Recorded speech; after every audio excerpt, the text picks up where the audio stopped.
बड़ी खबर इजराइल से है। हमास के हमले में इजराइल में 250 लोगों की मौत हो गई है और 1500 से ज्यादा लोग जख्मी हैं, जबकि इजराइल ने भी काउंटर अटैक किया है। गाजा पट्टी में 235 लोगों की मौत हुई है।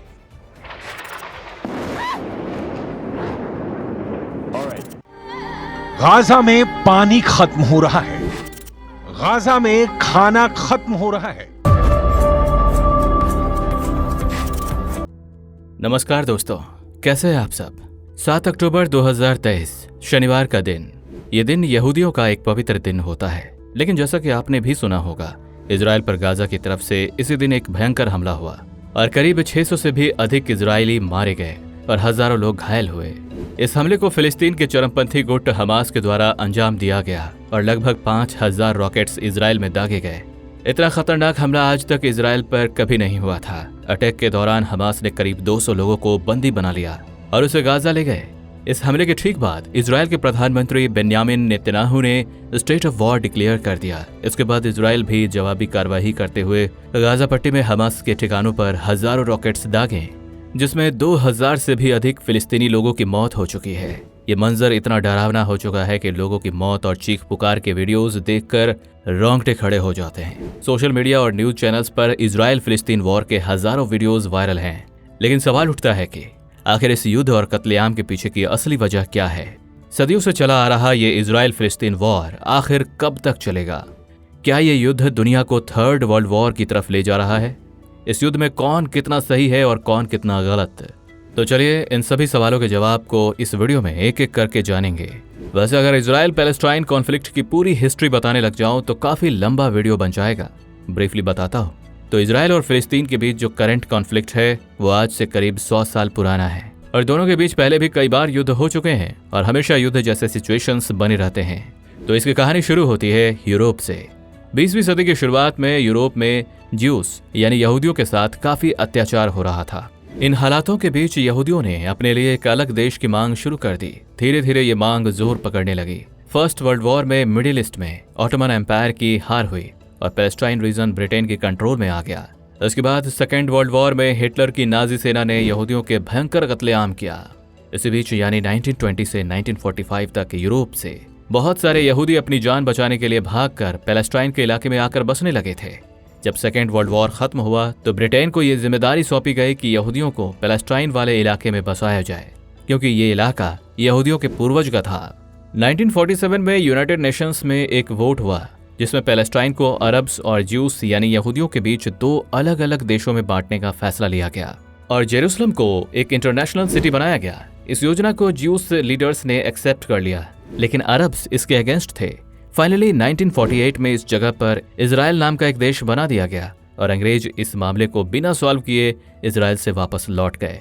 अब सवाल ये उठता है कि इसी जगह को यहूदियों के लिए क्यों चुना गया?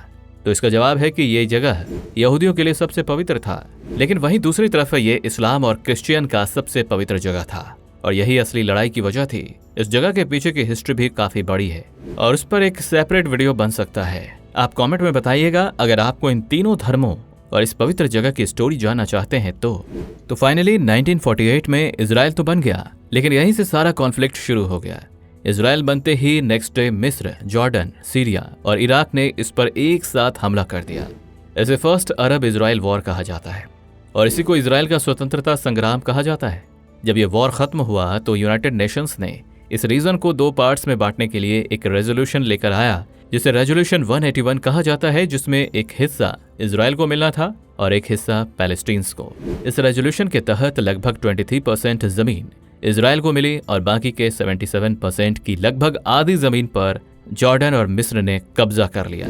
इस बंटवारे के दौरान करीब 7 लाख फिलिस्तीनी लोग अपनी जमीन से बेदखल हो गए और उन्हें भगाकर दूसरे देशों में पनाह लेनी पड़ी।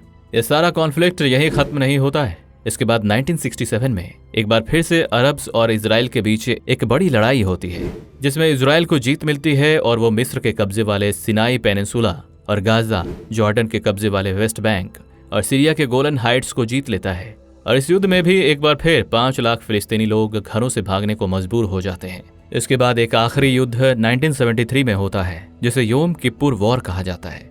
इस युद्ध को इजराइल एक बार फिर से जीत लेता है और वहीं मिस्र इजराइल से एक समझौता करके एक बार फिर से सिनाई पेनिनसुला को इजराइल से वापस लेने में सक्सेसफुल होता है, लेकिन इसके बदले उसे समझौते में इजराइल को एक इंडिपेंडेंट देश के रूप में अग्री करना पड़ता है। लेकिन गाजा पर अभी भी इजराइल का ही कब्जा रहता है। फाइनली 2003 में इजराइल और फिलिस्तीन के बीच जेनेवा समझौता होता है और इस समझौते के तहत 2005 में इजराइल गाजा पर अपना मिलिट्री कंट्रोल छोड़ देता है और इसी के बाद धीरे धीरे गाजा में एक नया मिलिटेंट ग्रुप पनपता है जिसका नाम है हमास। हमास एक ऐसा ग्रुप है जिसके पास एक सशस्त्र सेना है और यह इजराइल और पैलेस्टाइन के समझौते को नहीं मानता है। तो अगर अभी आप इजराइल और पैलेस्टाइन के मैप को देखेंगे तो इसमें पैलेस्टाइन आपको 2 पार्ट्स में बटा हुआ दिखेगा। एक है वेस्ट बैंक और दूसरा है गाजा पट्टी। गाजा को हमास रूल कर रहा है और वेस्ट बैंक को Palestine national authority. National community में कई सारे देश जैसे अमेरिका, इंग्लैंड आदि हमास को आतंकवादी ग्रुप मानते हैं और पैलेस्टाइन नेशनल अथॉरिटी को ही पैलेस्टाइन की सरकार के रूप में मान्यता देते हैं। तो ये तो हुई इजराइल और पैलेस्टाइन के कॉन्फ्लिक्ट की ब्रीफ हिस्ट्री। जैसे कि अब तक आप समझ ही चुके होंगे कि इस लड़ाई के पीछे काफी उलझा हुआ इतिहास है। तो चलिए अब समझते हैं कि कौन कितना सही है और कौन कितना गलत। तो इसे समझने के लिए इनके बीच की दूसरी समस्या को समझते हैं और वो है इजराइल की राजधानी जेरूसलम। तो जैसा कि मैंने पहले ही बताया था कि जेरूसलम यहूदियों, मुसलमानों और ईसाइयों तीनों के लिए एक पवित्र जगह है। इजराइल तो इसे अपनी राजधानी मानता ही है, लेकिन फिलिस्तीनी भी चाहते हैं कि उनके देश की राजधानी भी पूर्वी जेरूसलम हो। वेस्ट बैंक में पिछले 50 सालों में इजराइल ने कई सारी बस्तियां बना ली हैं। वेस्ट बैंक के फिलिस्तीनी कहते हैं कि इजराइल हमें टॉर्चर करता है और बस्तियां बनाकर हमें बंधक बना रहा है, लेकिन इजराइल कहता है कि वो खुद को फिलिस्तीनियों की मिलिटेंसी से प्रोटेक्ट कर रहा है। तो पिछले 100 सालों से ये सारा कॉन्फ्लिक्ट चल रहा है। कई बार शांति के लिए समझौते भी हुए हैं, लेकिन 4 ऐसे इंपॉर्टेंट इश्यूज हैं जिसका अभी तक कोई भी सोल्यूशन नहीं निकल सका है। सबसे पहला इशू ये है कि लाखों फिलिस्तीनी रिफ्यूजी जो दूसरे देशों में रह रहे हैं उनका क्या होगा। दूसरा सवाल ये कि वेस्ट बैंक में यहूदियों की बस्तियां रहेंगी या नहीं, और तीसरा कि यरूशलेम को क्या इजराइल और फिलिस्तीन के बीच बांटा जाएगा या फिर उस पर इजराइल का ही कब्जा रहेगा, और चौथा और सबसे इंपॉर्टेंट सवाल कि क्या फिलिस्तीनियों की भी एक स्वतंत्र देश बनाने की मांग को यूएन या इंटरनेशनल कम्युनिटी स्वीकार करेगी। वैसे तो यूएन के ज्यादातर देश फिलिस्तीन को एक अलग देश की मान्यता दे चुके हैं, लेकिन अभी भी अमेरिका, ब्रिटेन, ऑस्ट्रेलिया, जापान जैसे देशों ने इसे मान्यता नहीं दी है। अब सवाल उठता है कि भारत का इस पर क्या स्टैंड रहा है। अगर हम भारत की बात करें तो इसने भी 1988 में फिलिस्तीन को अलग देश की मान्यता दे दी थी। भारत में फिलिस्तीन के राजदूत भी रहते हैं। इतना ही नहीं, 2017 में पीएम मोदी फिलिस्तीन जाने वाले भारत के पहले प्रधानमंत्री भी थे।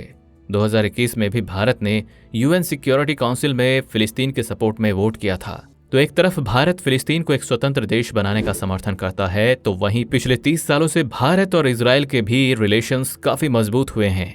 भारत ने इजराइल के साथ डिफेंस, टेक्नोलॉजी और एग्रीकल्चर में कई बड़े डील्स किए हैं। इसलिए करंट इजराइल फिलिस्तीन कॉन्फ्लिक्ट इंडियन डिप्लोमेसी के लिए भी एक पेचीदा मसला है। लेकिन जिस दिन हमास ने इजराइल पर भयंकर जानलेवा हमला बोला, इसके ठीक बाद भारत ने इस हिंसा का खुलकर विरोध किया और इजराइल के प्रति सहानुभूति भी दिखाई। लेकिन अब यह सवाल उठता है कि जब दोनों तरफ से हिंसा शुरू हो जाए तो किसी के लिए भी यह डिसाइड कर पाना बहुत मुश्किल हो जाता है कि कौन सही है और कौन गलत। इस बार हिंसा की शुरुआत हमास के बर्बर हमले से हुई है और इस हमले ने फिलिस्तीनियों के पक्ष और उनके प्रति लोगों की सहानुभूति को कम करने का काम किया है। लेकिन इसके बाद इजराइल ने जो बदले की कार्रवाई की है उसमें भी हजारों फिलिस्तीनी आम लोगों की जिंदगियां तबाह होते हुए देखी जा सकती है। ये इशू इतना कॉम्प्लिकेटेड है कि कुछ रील्स और वीडियोस से किसी भी साइड के कंप्लीट इमोशंस को समझा नहीं जा सकता। धर्म और जमीन की इस लड़ाई ने दोनों तरफ लाखों आम परिवार को तबाह कर दिया है। अब सवाल ये उठता है कि क्या ये युद्ध पूरी दुनिया को तीसरे विश्व युद्ध की तरफ ले जा सकता है। तो इसे समझने के लिए हमें करंट वर्ल्ड सिनेरियो को समझना होगा। लास्ट ईयर यानी कि फरवरी 2022 रशिया यूक्रेन वॉर शुरू हुआ और इसने पूरे वर्ल्ड ऑर्डर को बदल कर रख दिया है। एक बार फिर से दुनिया 2 पार्ट्स में बट गई है। इस वॉर में अमेरिका और चाइना डायरेक्टली तो इन्वॉल्व नहीं है, लेकिन एक तरफ जहां अमेरिका और वेस्ट के सारे देश यूक्रेन को सपोर्ट कर रहे हैं, तो वहीं दूसरी तरफ चाइना और ईरान जैसे नेशन रशिया को सपोर्ट कर रहे हैं। सिमिलरली इजराइल फिलिस्तीन के केस में एक तरफ अमेरिका, कनाडा और वेस्ट के लगभग सारे देश इजराइल के सपोर्ट में खड़े हैं, तो वहीं दूसरी तरफ फिलिस्तीन के साथ ईरान, यमन, सीरिया, लेबनान एकजुट हैं। वहीं कई सारे अरब देश जिनके अमेरिका के साथ अच्छे रिलेशंस हैं, वे भी फिलिस्तीन के समर्थन में दिख रहे हैं।